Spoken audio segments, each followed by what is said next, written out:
Is 3:07 in the morning. The ocean is black, the sky above you is empty except for a few distant stars hidden behind the coastal fog. You are standing waist deep in freezing water, your body shaking uncontrollably. The wind cuts through your wet uniform like a knife. A man in a dark jacket leans down next to your ear and screams. Do not move. You don't. You can't. Behind you, 20 other candidates lie flat in the shallow surf, their arms linked together. Waves crash over their bodies every few seconds, soaking them again and again. The instructors call this the breaker drill. But the name doesn't describe the real purpose. The water isn't the enemy. The cold isn't the enemy. Your own mind is. You've been awake for almost 40 hours already, and this is only the beginning of a training pipeline designed to destroy everything you thought you knew about your limits. You are trying to become a member of Task Unit Neptune, one of the most feared maritime special operations teams in the world. And before you earn the patch, the trident, or the right to call yourself an operator, you must first survive hell. Phase 1, the breaking point. Training begins long before the ocean. It starts with a 6-month selection program officially known as Basic Maritime Warfare Preparation, although every candidate simply calls it the pipeline. The program is run on a quiet stretch of coastline where the instructors have perfected one objective. Find out who will quit, and who won't. Every morning begins before sunrise. You run miles through deep sand carrying heavy rubber boats over your head with 6 other exhausted men. Then come the log drills. Massive tree trunks weighing hundreds of pounds are lifted, pressed, carried, and dropped repeatedly until your shoulders feel like they are tearing apart. Then comes the cold. Hours in the water, swimming with fins, diving underwater with your hands tied, running again, push-ups in wet sand, pull-ups until your arms stop responding. Every single evolution is timed. Every single failure is punished. Sleep becomes a rumor. Food becomes fuel, not comfort. By the end of the first month, the class has already shrunk. Men who once looked unstoppable quietly walk to the bell placed near the training yard. They ring it 3 times. And they leave forever. The 5 days of madness. Halfway through the program comes the most infamous test. The instructors call it the long night cycle. Candidates call it something else. Hell Week. 5 days. Almost no sleep. Constant movement. You run through the surf carrying boats. You crawl through mud under barbed wire. You paddle rubber boats across freezing water at night. You perform simulated raids on abandoned buildings. You march miles with heavy gear. Then you do it again.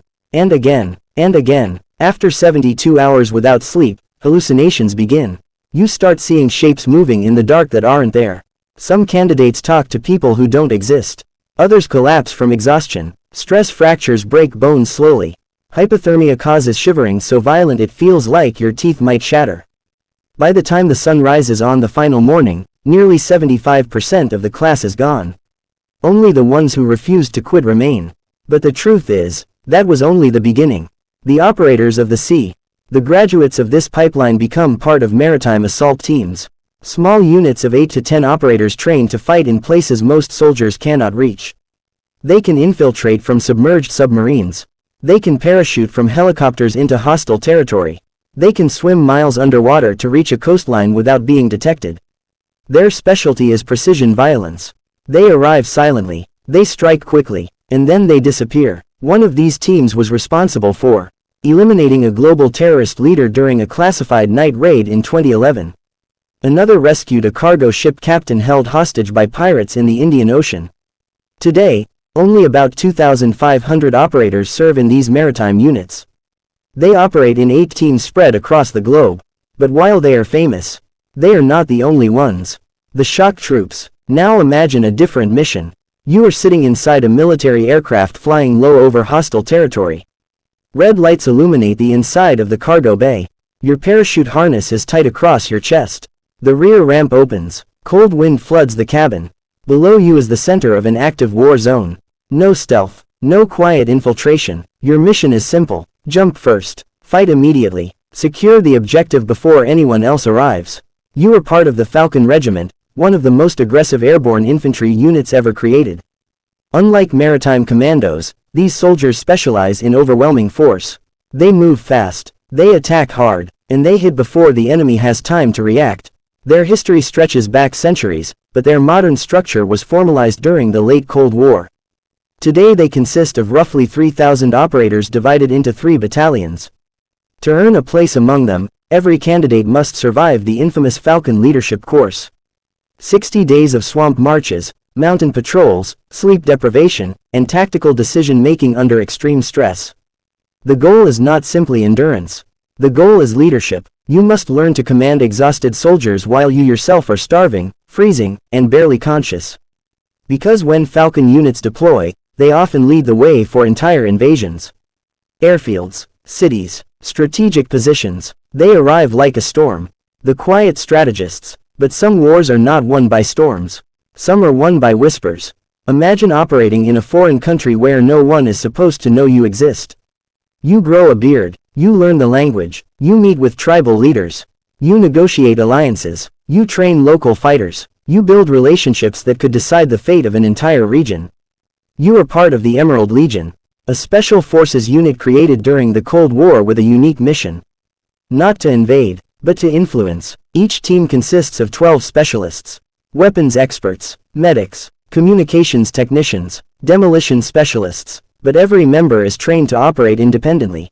They learn foreign cultures. They learn diplomacy. They learn psychology. Their mission is unconventional warfare. They do not just fight battles. They help start revolutions. Over the decades they have operated in jungles, deserts, mountains, and cities across the world. Sometimes training allies. Sometimes building resistance movements, sometimes quietly destabilizing regimes. There are roughly 7,000 of them today, spread across regional groups focused on different parts of the planet. You will rarely see movies about them, and they prefer it that way. The Raiders, another unit, demands something even more unusual. You cannot apply as a civilian. You must first prove yourself as a professional soldier. Then you face 3 weeks of selection designed to test not only strength, but independence. There are no clear instructions, no predictable schedule. You are dropped into hostile environments and expected to solve problems with limited resources. Those who succeed become members of the Iron Raiders, roughly 2,400 operators organized into specialized battalions. They conduct reconnaissance, direct action raids, foreign internal defense missions, often in regions where conventional forces have already failed. Their origins trace back to amphibious guerrilla units of World War II. Today they operate with night vision technology, tactical drones, and real-time intelligence networks. In joint exercises, even other elite troops treat them carefully. Not because of reputation, but because of results. The airborne specialists. Some operators do something even more unusual. Their job is 3 roles in one. Warrior, air controller, combat medic. These specialists belong to the aerial tactical group. They are the ones who enter a battlefield first to coordinate everything else. Some infiltrate alone into remote terrain to establish landing zones for helicopters. Others embed with ground forces and direct fighter jets onto enemy positions. They communicate with aircraft flying 10,000 meters above them while under enemy fire. At the same time, they are trained to treat severe trauma injuries in combat.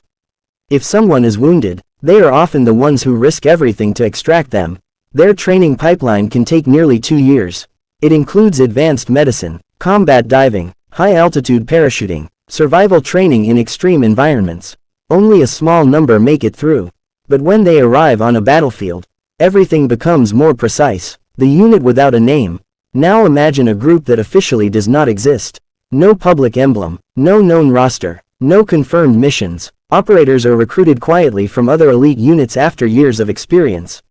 The selection process includes long solo navigation marches through mountainous terrain, psychological evaluations designed to expose every weakness, simulated missions where the instructors deliberately sabotage your plan to see how you react. Those who succeed join a covert counterterrorism unit often referred to unofficially as the Shadow Group. Teams of 4 to 6 operators, deployable anywhere in the world, with authority to conduct missions that bypass normal military chains of command.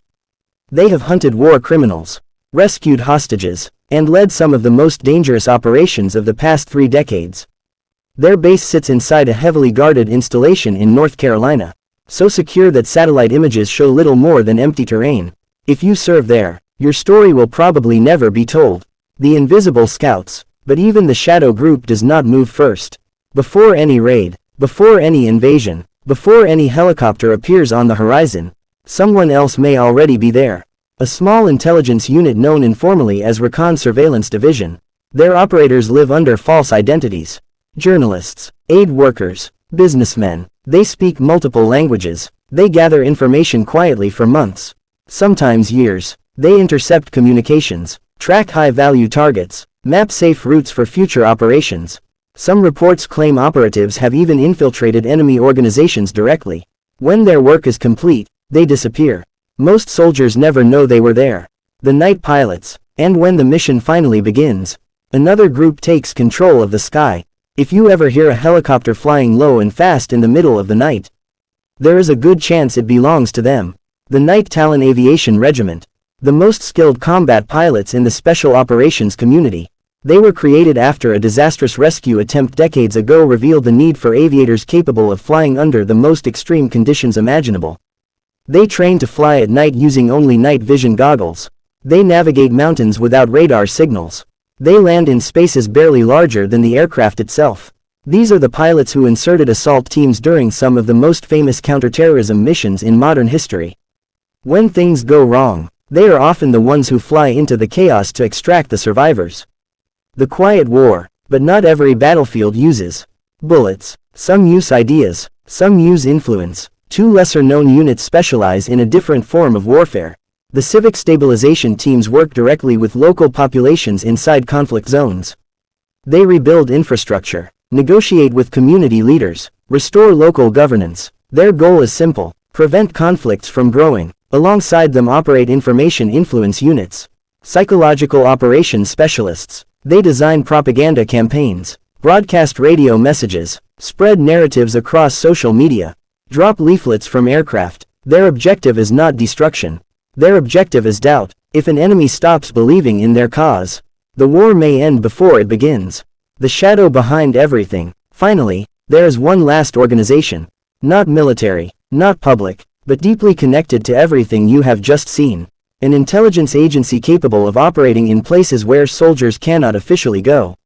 Its officers recruit informants, fund local militias, influence political movements, and sometimes shape the outcome of wars long before armies arrive. After the attacks of September 11th, small teams from this agency entered Afghanistan carrying little more than satellite radios and suitcases full of cash. Their mission was simple: build alliances, organize resistance, prepare the battlefield. Weeks later, when airstrikes began, the groundwork had already been laid. In many conflicts, their role will never be publicly acknowledged. But when governments fall unexpectedly, or wars change direction overnight, it is possible they were there first. Because while soldiers wait for the order to deploy, some operators are already inside, and the most powerful missions in the world are the ones no one ever knows happened.